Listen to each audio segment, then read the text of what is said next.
क्रांती येईल की जर हे जे कृषी उत्पादन आहे जे तुम्हाला आत्ता स्टोरेज नसल्यामुळे विकायला लागतंय कमी भावात, हे जर नाही तुम्हाला स्टोअर करता आलं आणि योग्य भाव येताना विकणं, तर ह्याच्यातनं किती अप्रत्यक्षपणे किती उपलब्धी वाढणार आहेत बघा.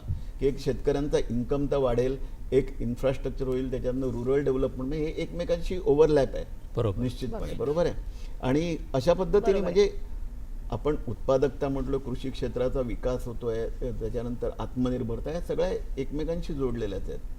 पण हा आपण तुम्ही म्हटलं त्याप्रमाणे या मुद्द्यामध्ये निश्चितपणे आपल्याला खूप विकास. बरोबर आहे. कार्यक्रमाच्या पुढच्या सेगमेंटकडे आपण वळणारच आहोत, पण त्यापूर्वी आमचा प्रतिनिधी शिशिर शेलार याच्याकडे आपण जाऊया. शिशिर, काय सांगशील या अर्थसंकल्पाविषयी? काय प्रतिक्रिया आहेत लोकांच्या, काय सांगशील? अर्थात सोनल, आपण बघतोय की अनाउन्समेंट झालेले आहेत, पण या अनाउन्समेंटचा नेमका फायदा भारतीय अर्थव्यवस्थेला कशा प्रकारे होईल, त्यामधल्या विविध क्षेत्रांवरती कशा प्रकारे होईल, हे जाणून घेण्याचा आपण प्रयत्न करतोय प्रायव्हेट सेक्टरकडून, जे कॉर्पोरेट्स आहेत त्यांच्याकडून. आपल्यासोबत सध्या आपण आहोत IMC मध्ये, आपल्यासोबत सुनीता रामनाथकर मॅडम आहेत, आपण त्यांच्याशी बोलूयात. पहिली गोष्ट मॅडम, सर्वात म्हणजे यावेळेला आपण बघितलंय की जो फोकस होता तो सरकारनं ठेवला आहे की कशा प्रकारे ॲग्रिकल्चर सेक्टर असेल, MSME सेक्टर असेल, एज्युकेशन सेक्टर असेल, टुरिझम सेक्टर असेल, या बाकीच्या सेक्टर्स देखील तितकाच प्राधान्यानं सरकारनं लक्ष दिलेलं आहे.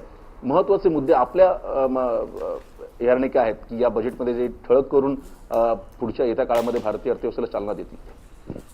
मला असं वाटतं पुष्कळ करण्यासारखं आहे. सुरुवात केली आहे, विच इज व्हेरी एन्करेजिंग, पण पुष्कळ बाकी आहे अजून.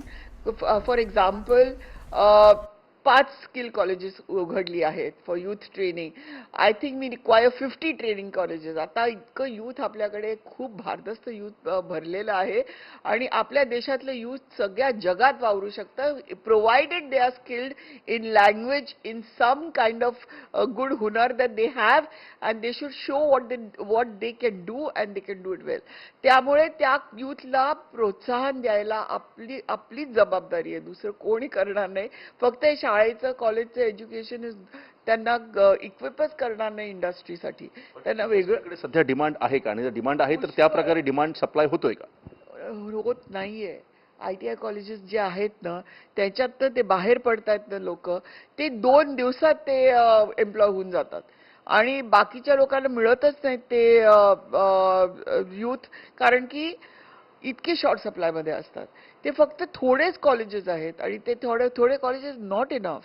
तर त्यामुळे आपल्याला आपला यूथ संख्या बघायला पाहिजे, त्याप्रमाणे कॉलेजेस करायला पाहिजे. तर आता सुरुवात तर केली आहे, बघूया आता हळूहळू ते पण होईल. पण अजून एक महत्त्वाचा मुद्दा तो म्हणजे सोनल, की यावेळेला आपण बघितलंय की टॅक्सेशन फ्रंटमध्ये मोठी घडामोड झालेली आहे. खरं तर कशा प्रकारे त्याचा फायदा लोकांना होणार आहे ते आपण जाणून घेऊ. आपल्यासोबत निशांत शाह आहेत. निशांत शाह को चेयरमैन आहेत टैक्सेशन कमेटी से IMC मध्ये.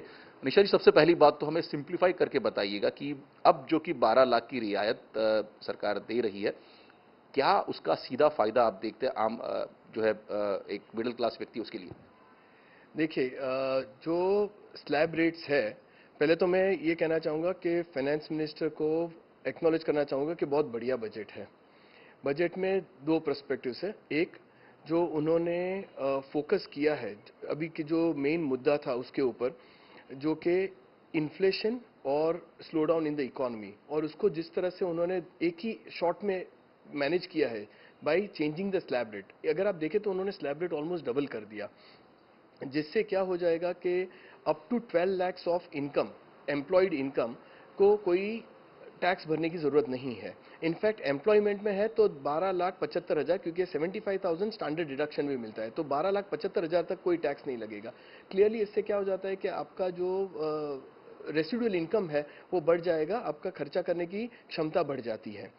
दूसरा है कि उन्होंने ये भी बताया कि जो ओल्ड सिस्टम और अभी न्यू सिस्टम, 2 सिस्टम हो गई है, उसमें भी स्लैब रेट्स वेरी हो गए हैं, जिससे अगर आपकी इनकम ज़्यादा भी है, 18 लाख तक की इनकम है, तो then almost 80,000 lesser tax you end up paying. 80,000 तक का कम टैक्स पे करते हैं.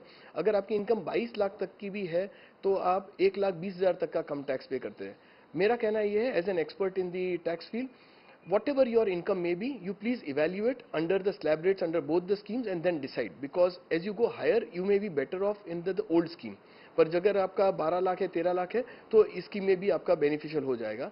Net impact is that it is a bonanza that she announced at the end of the budget, maybe just to give a high fillip or a goodwill gesture as the budget comes to a लेकिन conclusion. अगर ये जिस प्रकार से रियायत दी है तो सरकार को तो उसका घाटा होगा. कुछ लोग कह रहे हैं कि हालांकि जिस प्रकार से एग्जाम्पशन दी है तो सरकार हालांकि फिस्कल डेफिसिट भी मैनेज करना चाहती है, तो इसको किस प्रकार से मैनेज करेगी सरकार? बहुत बहुत ही बढ़िया सवाल है.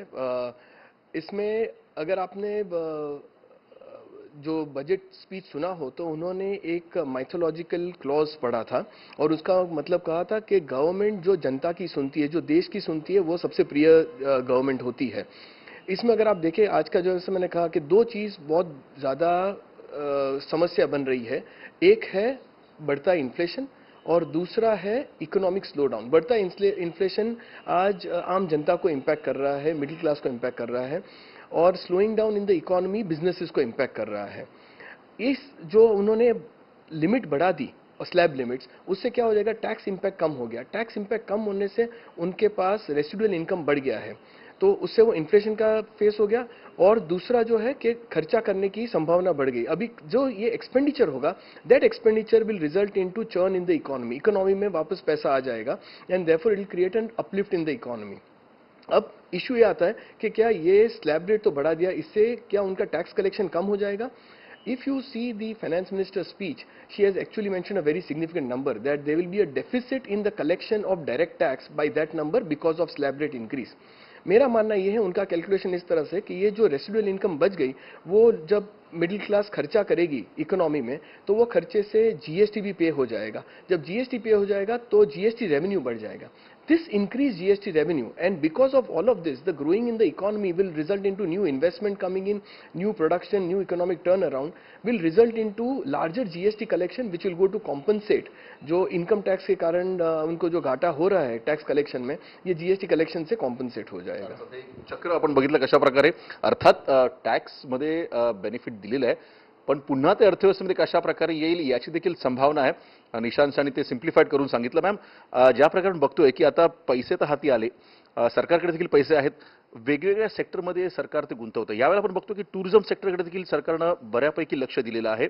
याचा फायदा कशा प्रकारे होतोय? कारण की सध्या आपण बघतोय की भारतामध्ये महाकुंभ आयोजन केलंय आणि त्यासाठी डोमेस्टिक टुरिस्ट आहेत, पण इंटरनॅशनल टुरिस्ट देखील मोठ्या प्रमाणात इकडे आलेले आहेत. त्यांनी खूप रेव्हेन्यू जनरेट होतोय. खरं म्हणजे हे टुरिझम एक खरंच छान गोष्ट आहे, कारण की ते राम टेम्पल झालं, वाराणसी झालं, आता हे कुंभमेळा झाला, सगळीकडे रेव्हेन्यू जनरेट. ते असं काहीही तिकडे फुकट नाही. आमच्यासारख्या लोकांना, आम्ही जातोय तर सगळीकडे we have to pay for everything. तर ते रेव्हेन्यू जनरेट होतंय आणि ते कधी कसं ना कसं तरी सरकारच्या हातात येते. As tax collection, as GST collection, और whatever collection, even if it's run by private people, त्यांना मिळतंय ते. त्यामुळे this instead of us going out for tourism, आपल्या देशातच एवढ्या बघण्यासारख्या जर गोष्टी असल्या तर लोक देशातच बघतील आणि देशातच पैसा खर्च करतील, असं माझं म्हणणं आहे. त्यामुळे ते घरच्या टुरिझमला खूप महत्व देत आहेत. आता बिहारमध्ये ती बुद्ध ट्रेल जे करतायत ते संबंध जपान येणार आहे इकडे ते बुद्ध ट्रेल करायला, आणि त्याच्याने आपला इन्कम खूप वाढणार आहे, आणि स्पेशली बिहारचा. यावेळेस बिहारला खूप महत्व दिलं गेलंय, कारण की मला वाटतं बिहार नेहमी मागासलेलं होतं, महाराष्ट्र नेहमी पुढेच होतं. बिहारला पुढे आणण्याचे प्रयत्न करतात. त्यामुळे अनाउन्समेंट आपण त्या दिशेने देखील सरकारच्या बघितलेलं आहे, जेणेकरून त्यांना देखील फायदा होईल. सोनल, बघितलं आपण कशा प्रकारे प्रायव्हेट सेक्टर आपण बघतोय, तर ह्या सगळ्या मुद्द्यांवर त्यांचं लक्ष आहे. कशा प्रकारे टॅक्स संदर्भात घोषणा केली, त्याचा फायदा काय होईल, ज्या प्रकारे सरकारनं बाकीच्या विविध सेक्टर्समध्ये, मग ते आपण बघतोय की टुरिझम सेक्टर असेल, एज्युकेशन सेक्टर असेल, याकडे सरकारनं कशा प्रकारे लक्ष दिलंय ते देखील आपण बघतोय. आणि येत्या काळामध्ये कशा प्रकारे हे प्रायव्हेट सेक्टर आणि सरकार यांची जी पब्लिक प्रायव्हेट पार्टनरशिप आहे ती जर पुढे आली तर त्याचा नक्कीच फायदा हा भारतीय अर्थव्यवस्थेला होणार आहे. बरोबर आहे. धन्यवाद शिशिर. कार्यक्रमाच्या पुढच्या सेगमेंटकडे आपण वळतोय. या सेगमेंट मध्ये आपल्यासोबत आहेत सनदी लेखापाल अमृता कुलकर्णी मॅडम,